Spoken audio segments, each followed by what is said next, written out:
Bismillah, alhamdulillah, wassalatu wassalamu ala rasulillah, la hawla wa la quwwata illa billah, amma ba'd. Sebelum kita memulai, mari kita tawasul dulu kepada muallif kitab ini, As-Sayyid Muhammad ibni As-Sayyid Ahmad ibni Muhammad ibni Ramadan Al-Marzuki. Mudah-mudahan kita mendapatkan keberkahan dari beliau, dari apa yang beliau karang dari kitab ini. Syauhillah lakumul Fatihah.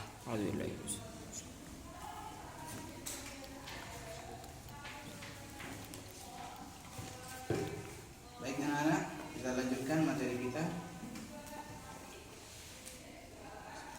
Bismillahirrahmanirrahim. Summa sholatu, summa lalu sholawat, wassalamu dan salam, sarmadan semoga senantiasa tertuju, ala nabi kepada Nabi Muhammad sallallahu alaihi wasallam, khairi sebaik-baik man orang, qad yang benar-benar wahada mengesahkan Allah,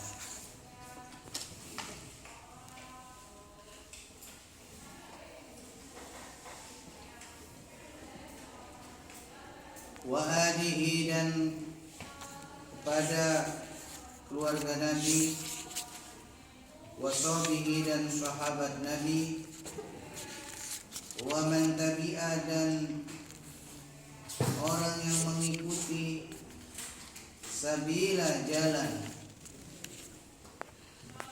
dinil haqqi agama yang benar,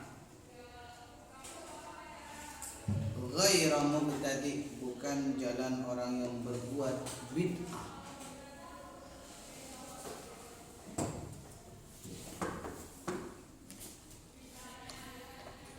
Udah? Di bawah silakan diharokati yang tidak tahu cara bacanya. Lalu salawat dan salam semoga senantiasa tertuju kepada Rasulullah Muhammad SAW. Beliau merupakan makhluk Allah yang terbaik dan makhluk yang paling tinggi tauhidnya kepada Allah. Salawat dan salam semoga tertuju. Salawat dan salam semoga juga tertuju kepada segenap keluarga dan sahabat beliau serta orang-orang yang mengikuti jalan yang benar, yakni agama Islam, bersih dari bid'ah dan keyakinan yang sesat. Dan ya penjelasannya, summa sholatu kemudian atau lalu salawat dan salam, sarmadan semoga senantiasa tertuju ala nabi kepada nabi kita, ala nabi kepada Nabi Muhammad, khairi man qad wahada sebaik-baik orang yang mentauhidkan, mengesahkan Allah. Kita dalam banyak hal khususnya kebaikan, apalagi yang di sana ada muatan doa, ya. Apalagi ketika kita membuka acara-acara itu selalu ya dilakukan, itu selalu kita membaca alhamdulillah dan sholawat. Apapun pasti dimulai dengan membaca alhamdulillah dan sholawat. Itu ciri khas orang Islam. Sholawat itu ditujukan kepada Nabi. Sholawat ini adalah hal yang diperintahkan oleh Allah. Ya ayyuhalladzina amanu, sebentar. Innallaha wa malaikatahu yusholluna 'alan nabi. Ya ayyuhalladzina amanu shallu 'alaihi wa sallimu taslima. Jadi sholawat ini diperintahkan oleh Allah. Kita sebagai orang mukmin diperintahkan membaca sholawat kepada Nabi. Karena ketika kita membaca sholawat kepada Nabi sekali, maka Allah membalas sholawat kita 10 kali. Ketika kita membaca sholawat sekali, maka kita diberikan rahmat oleh Allah 10 kali. Diangkat derajat kita 10 derajat, dihapus 10 keburukan. Ini ketika kita membaca satu sholawat. Bagaimana kalau kita sampai membaca 1000? Tentunya sudah bisa dihitung sendiri. Dan Allah yang paling tahu bagaimana membalas orang yang suka membaca sholawat. Maka kita harus membiasakan dalam kehidupan sehari-hari untuk senantiasa suka, senang, dan gemar serta istiqomah bersolawat. Kepada siapa? Kepada Nabi. Karena Nabi itu yang menjadi perantara kita mengenal ajaran Islam. Lewat Nabi Muhammad kita tahu agama Islam. Berkat jasa beliau kita keluar dari zaman jahiliyah menuju zaman ilmiah. Dari zaman kegelapan menuju zaman terang benderang dengan berbagai macam ilmu pengetahuan dan akhlakul karimah. Itu karena Nabi. Maka sudah pantas kalau kita kemudian mencintai Nabi, dan salah satu bentuk cinta itu adalah dengan sering membaca sholawat kepada beliau. Ya. Nabi Muhammad ini adalah orang yang terbaik, orang sebaik-baiknya orang yang mengesahkan Allah, mentauhidkan Allah. Kalau kita ini kadang-kadang kan masih bercampur-campur. Apa yang bercampur-campur? Keyakinannya. Kadang-kadang iman kita mutlak yakin kepada Allah 100%. Kadang-kadang masih percaya kepada kekuatan di luar. Kadang-kadang masih ragu-ragu. Iman kita masih yazid wa yanqus, bertambah kadang, berkurang kadang. Tapi kalau Nabi, dia sudah mantap. Jadi dialah yang terbaik, manusia terbaik di dalam mengesahkan Allah. Kalau kalian masih banyak tergantung kadang kepada makhluk. Walaupun kalau kita berbicara tentang tauhid dan syirik, ya, ini sebenarnya bedanya sangat tipis sekali. Dan itu berada dalam hati kita. Kalau kalian memahami syirik itu selama ini, kalau ada orang pegang jimat, percaya cincin, akik, itu aja kan ya. Padahal syirik itu bisa macam-macam. Bukan hal-hal yang kayak yang bau-bau klinik aja. Hal-hal yang bau medis modern kadang pun itu menjurus kepada kesyirikan. Misalnya kalian sakit, kemudian kalian percaya kepada dokter melebihi percayanya kepada Allah, itu syirik. Siapa yang menyembuhkan? Dokter kepada Allah? Allah. Hakikatnya Allah. Dokter itu cuma perantara, syaratnya aja. Ya. Tapi kalau ada orang berkata, "Bentar lagi saya suntik ini ke dokter A, sembuh." Itu seakan-akan dia percaya kepada dokter A yang menyembuhkan. Obat yang kalian minum itu hanya perantara. Kalau ada orang percaya kepada obat, dan saya panas, saya kasih paracetamol dingin, berarti kemudian dia percaya kepada paracetamol melebihi percaya kepada Allah, itu juga syirik.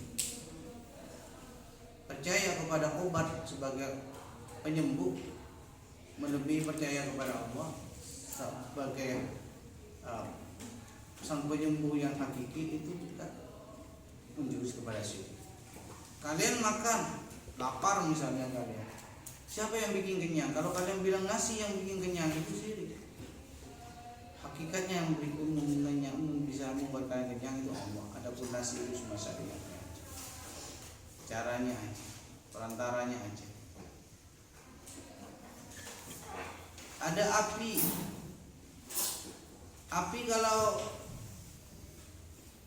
ya digunakan untuk membakar kayu atau kalian pegang api, panas apa enggak? Panas. Siapa yang membuat terbakar dan panas? Api atau Allah? Allah. Kalau kalian percaya kepada api bukan Allah secara hakiki, itu kalian syirik. Adapun api itu hanya sebatas syariatnya aja. Ya. Itu adalah hukum alam yang Allah ciptakan. Kalau kayu bertemu dengan api, kayu terbakar. Tapi ada kalanya api tidak bisa membakar manusia. Contohnya Nabi Ibrahim. ketika dibakar itu tidak terbakar. Itu menunjukkan api tidak punya kuasa. Itu ya. Jadi syirik itu masalah kecil aja dalam hati kita. Perbedaannya sangat tipis. Ya. Jangan sedikit-sedikit kalian bilang syirik. Padahal yang dibahas syirik-syirik itu hanya masalah klinik. Padahal syirik itu luas, bukan hanya masalah klinik. Wa alihi wa sahbihi, dan keluarga Nabi dan sahabat Nabi. Keluarga Nabi ini adalah ya istri Nabi, anak-anak Nabi, ya itu keluarga Nabi, paman Nabi, keponakan Nabi, itu keluarga Nabi. Wa sahbihi, dan sahabat Nabi. Sahabat itu siapa? Orang yang pernah bertemu dengan Nabi. Orang yang pernah bertemu dengan Nabi. Walaupun hidup sezaman dengan Nabi, kalau tidak pernah bertemu dengan Nabi tidak disebut sahabat. Bertemu Nabi dan percaya kepada Nabi serta mengikuti ajaran atau syariatnya Nabi. Ada yang bertemu dengan Nabi tapi tidak ikut agama Islam, ya bukan sahabat. Seperti Abu Jahal pernah ketemu dengan Nabi kan, tapi dia ingkar. Tidak disebut sahabat. Wa man tabi'a sabilad din, dan orang yang mengikuti jalan agama yang benar. Ya. Setelah sahabat itu masih ada tabi'in anak-anak. Setelah tabi'in itu ada tabi'in, pengikut tabi'in. Tabi'in itu siapa? Orang yang bertemu dengan sahabat. Itu tabi'in, dan mengikuti menjalankan apa yang diteladankan, dicontohkan oleh para sahabat. Ya, oke. Sabi, dan orang yang mengikuti jalan agama yang benar. Agama yang benar agama apa? Islam. Islam. Menurut Allah, inna dina indallah Islam. Agama yang benar adalah agama Islam. Tapi menurut manusia ya beda-beda. Kata orang Kristen, agama Kristen yang benar. Kata orang Hindu, orang Buddha, agama Hindu dan Buddha yang benar. Tapi menurut kita, keyakinan kita, ya, agama Islam yang benar. Dan menurut Allah ya jelas agama Islam yang benar. Ini agama yang benar. Yang di dalamnya tidak ada penyimpangan-penyimpangan, yang di dalamnya tidak berbenturan dengan kodrat dan kodrat manusia, tidak berbentangan dengan sunnatullah, hukum alam. Semua selaras, itu Islam. Karena Islam itu dari Allah. Kalau agama yang lain, ada yang murni agama ardi, agama Buddha, agama yang dari bumi, yang merupakan hasil karsa cipta karya manusia. Seperti agama Hindu, agama Buddha, itu buatannya manusia. Agama Konghucu, Sinto, agama Zoroaster itu agama buatan manusia. Agama yang dari langit, agama samawi yang diturunkan itu adalah agama Yahudi, agama Islam itu awal. Nah itu lurus mengesahkan Allah, menyembah Allah satu. Tapi kemudian ada penambahan, ada kesyirikan untuk macamnya di dalamnya, rusak akidahnya. Akhirnya Allah datangkan agama yang baru, agama yang kemudian menghapus adanya agama-agama sebelumnya, yaitu agama Islam. Yang kita ikuti adalah jalan yang agama yang benar, jalan agama Islam. Ghairu mubtadi, bukan jalannya orang yang berbuat bid'ah. Apa bid'ah? Mengada-ngada, menambah-nambah hal yang tidak pernah ada di zaman Rasul. Dalam hal ibadah, yaitu ibadah yang pokok. Misalnya sholat zuhur 4 rakaat tidak boleh diulangi jadi 3. Sholat subuh 3 rakaat tidak boleh ditambah jadi 4. Kalau merubah-rubah itu namanya ahli bid'ah. Tapi kalau hanya merubah-rubah hal-hal tapi kalau hanya masalah kreativitas, asalkan isi dan isinya itu bersumber dari nilai Islam, itu tidak apa-apa. Contoh perayaan Maulid Nabi. Maulid Nabi zaman Rasul gak ada yang maulid kayak yang di Indonesia ya, yang ada pengajiannya, ada surakalannya, ada perjanjiannya, ada berkata, gak ada zaman Rasul yang kayak gitu. Tapi apa yang ada sekarang tidak bertentangan dengan nilai-nilai Islam, dan bukan syariat ibadah, syariat yang pokok atau bukan ibadah makhluk, itu cuma sunnah. Adapun bentuknya itu kreativitas namanya. Tapi isi dari maulid itu semua bersumber dari ajaran Islam. Apa isi dari maulid? Yang pertama, maulid itu memperingati kelahiran Nabi, mensyukuri kelahiran Nabi. Apa ada dalilnya? Ada. Apa dalilnya? Nabi setiap hari Senin puasa. Kenapa puasa setiap hari Senin Rasul? Ya, karena Rasul itu menghormati, mensyukuri hari kelahirannya. Beliau dilahirkan hari Senin. Dia makanya dia syukuri dengan berpuasa di hari kelahiran.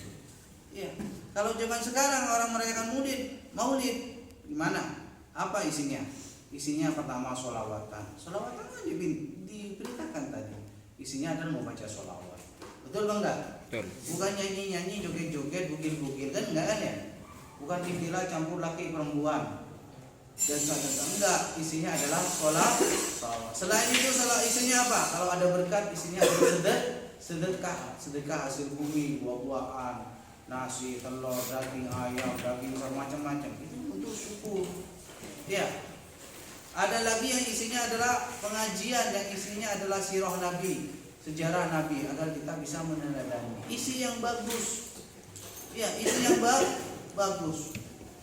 Ini adalah kreativitas dari umat Islam tanpa bertentangan dengan syariat Islam.